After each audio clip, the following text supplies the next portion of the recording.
अमावस्या के दिन प्रदोष काल में, प्रदोष के समय पर, प्रदोष काल में शाम के समय पर जाकर किसी भी नदी, तालाब, बावड़ी, कुआं, कहीं ना कहीं जो आपके पास में हो, वहां पर एक घी का दिया, बत्ती का मुंह दक्षिण की ओर कर कर अवश्य जला कर जाना। सारे पितृदोष समाप्त हो जाएगा, सारा पितृदोष समाप्त। अमावस्या के दिन किसी भी जलाशय के पास में, नदी, तालाब, बावड़ी, कुआं, जो आपके शहर में, आपके गांव में, आपके नगर में हो, वहां जाकर लगा। अगर नदी, तालाब, बावड़ी, कुआं नहीं है तो पीपल का वृक्ष हो या बेलपत्री का वृक्ष हो या बट का वृक्ष हो, उसके नीचे लगा दो प्रदोष काल में। पर अमावस्या के दिन लगाएं जरूर। क्यों? क्योंकि अमावस्या के दिन पितृ शाम के समय प्रदोष काल में शंकर भगवान का नाम जाप कर कर नदी, तालाब, बावड़ी पर पानी पीने जाते हैं। वहां से जल का आचमन कर कर पितृ अपने लोक को चले जाते हैं प्रदोष काल के समय पर। इसलिए प्रदोष काल में जलाशय के पास में, बावड़ी, कुआं, नदी, तालाब के किनारे पर दिया लगाया जाता है दक्षिण की ओर मुख कर कर बत्ती का। तो पितृ आशीर्वाद देते हुए जाते हैं कि फलो फूलो, आगे बढ़ो, उन्नति करो, तरक्की करो। ये पितरों का आशीर्वाद रहता, पितरों का वर रहता। आप देंगे उसको। पितृदोष है ये आपको कैसे मालूम पड़े? पितृ भूखे हैं, इसका तो वर्णन हमने पहले कर दिया कि रात्रि को जब आप सोने के बाद में 1-1.5 घंटे बाद अगर आपकी नींद खुल जाए, 1 घंटा 1.5 घंटा आप सोइए, उसके बाद जो नींद खुली तो 1-1.5 घंटे तक अगर आपको नींद नहीं आ रही है, रात्रि को सोने के बाद में 1 घंटे बाद जब उठे तो आपको भूख लगने लगी, प्यास लगने लगी कि मेरे को पानी पीना पड़ेगा, घबराहट हो रही, पानी पीना पड़ेगा। 1-1.5 घंटे सोने के बाद अचानक नींद खुले और आपको प्यास लगे, समझ लेना आपके पितृ भूखे हैं और प्यास, वो भूखे और प्यास हैं, उनको जल की जरूरत है। किसी भी नदी में, सरोवर में, कुंड में, बावड़ी में, तालाब में, आप तीर्थ में जाकर जब स्नान करते हैं तो स्नान करने के बाद एक काम का नियम बना लो कि अपने हाथ की अंजलि में जल लेकर अपने पूर्वजों को देना। प्यासे रहे। बस 3 वृक्ष पितरों के तुल्य है। पहला पीपल, दूसरा बट वृक्ष, तीसरा बेलपत्र का वृक्ष। ये पितरों के तुल्य। अगर आपको रात्रि में नींद नहीं आ रही है, ऐसा लगता है कि रात्रि को 1 घंटा 1.5 घंटा सोने के बाद कुछ गलत गलत विचार आने लगते हैं, नींद सुबह 3 बजे तक, 4 बजे तक नहीं आती, 4 बजे के बाद फिर नींद आती है, तो एक प्रैक्टिकल जरूर कर कर देखना। प्रैक्टिकल करने में क्या जाता है, प्रयास करने में क्या कुछ जाता है? प्रैक्टिकल कर कर देखना कि कहीं सीवर वाला महाराज झूठ तो नहीं बोल रहा, तो प्रैक्टिकल करने में कुछ नहीं जाए।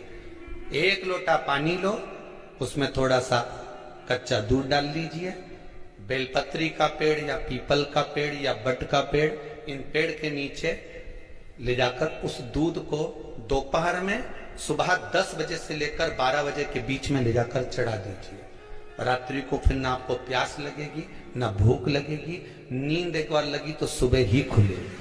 प्रैक्टिकल करने में क्या जाता है? पानी डालने में तुम्हारा कुछ जाएगा? अरे बोलो तो सरी, हाँ मैं 10 रुपया का दूध जरूर उसमें, और तुम इतनी चतुर हो, इतना सारा दूध थोड़ी डालोगे, इतना 2 घंटा लगेगा, कहाँ तुम इतना डालने वाले हो? प्रैक्टिकल करने में क्या जाता है? कुछ भी नहीं बिगड़ेगा, ये तो बस जल डालोगे तुम्हारा ही कुछ अच्छा हो सकता है, बाबा की कृपा। 3 वृक्ष पितरों के तुल्य हैं।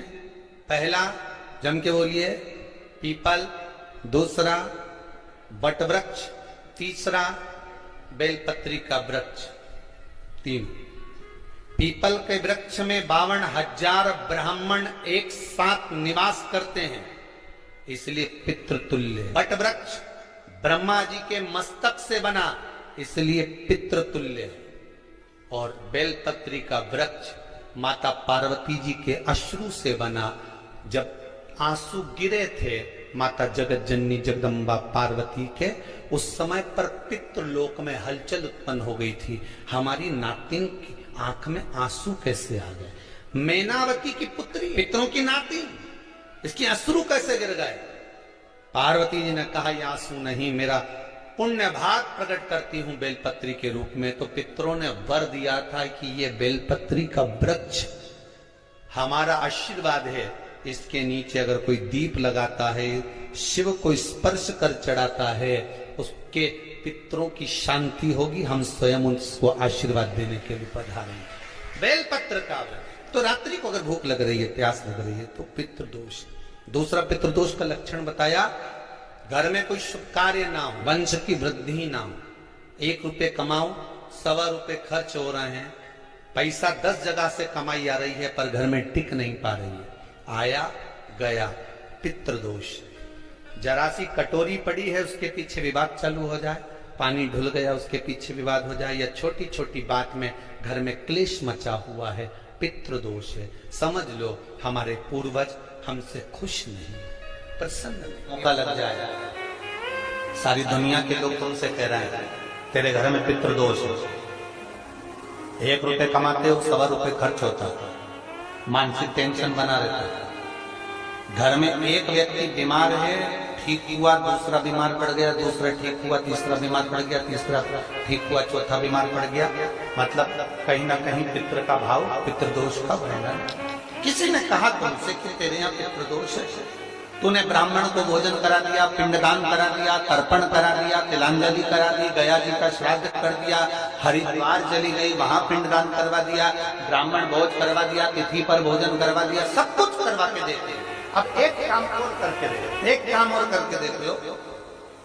जब तुम घर में भगवान शंकर की आरती, तुम्हारे घर में शंकर जी का शिवलिंग है, भले काय का भी हो, छोटा सा, भले सियोर का कंकर शंकर हो, नर्मदा का कंकर हो, चाहे शंकर पारद के हो, पीतल के हो, स्टील के हो, लकड़ी के हो, जिसके भी हो, लोहे के हो, पाषाण के हो, जिसके भी हो, शंकर का शिवलिंग अगर हमारे घर में है और आप रोज प्रतिदिन भगवान की आरती करते हो, प्रतिदिन, और आपको लग रहा है कि मेरे यहाँ तकलीफ चल रही है, ये ठीक ही नहीं हो रही, लगभग 1.5 महीना आप कम से कम 45 दिन, 1.5 महीने के करीब में ऐसा प्रयास करना कि भगवान की आरती, शंकर भगवान के शिवलिंग की आरती करने के बाद उस दिए को भगवान के सामने मत रखो, उस दिए को उठाकर जहां तुम पानी का मटका रखते हो, हंडा रखते हो, जिससे तुम पानी पीते हो, तुम्हारे रसोई घर में जो पानी का मटका, हंडा, बाल्टी, आरओ का पानी जिस मटके में गिरता है, हंडे में गिरता है, जिसको हमारे पितरों का स्थान करते हैं, उस स्थान पर, उस मटके के पास में, हंडे के पास में, उस बाल्टी के पास में, जहाँ रसोई घर में पानी रखते हो, उस रसोई घर में पानी जहाँ रखते हो, उसके पास में उस दिए को भगवान के सामने नहीं रखना। आरती उतारने के बाद उस दिए को ले जाके सीधे परिंडे के पास में, उस हंडे के पास में, मटके के पास में उसको रखो। केवल 1.5 महीना कर देखना। 1.5 महीने के बाद तुम्हें मालूम पड़ेगा कि हम वापिस उन्नति की सीढ़ी पर चढ़ना प्रारंभ कर दिए, हमें फल मिलना है। अब तुम्हें ना कहीं जाना है, ना कहीं आना है, ना कोई खर्चा है। खर्चा है क्या? ईमानदारी से बोलो, कोई तुम्हारा लाखों का रुपया लग गया क्या? रोज आरती करते हो रोज आरती। बस आरती का नियम बना लो कि हमको पितृदोष किसी ने बोला है, हमारे घर में अशांति है, पितृदोष है, कोई कह रहा है कि तुम्हारे घर में पितृदोष है, हमने सब कुछ करके देख लिया। अब हमें ये करना है कि महादेव की आरती जब होती है तो उसकी ज्योत का दर्शन करने पर 1000 कपिला गाय के दान का पुण्य मिलता है। तो ये पुण्य हम हमारे पितरों को देते हैं, जिससे उनकी मुक्ति हो जाए और हमें आशीर्वाद। उस दिए को नीचे नहीं रखना, आरती उतारने के बाद आरती पूरी हो जाए तब उस दिए को ले जाकर जवाब ले जा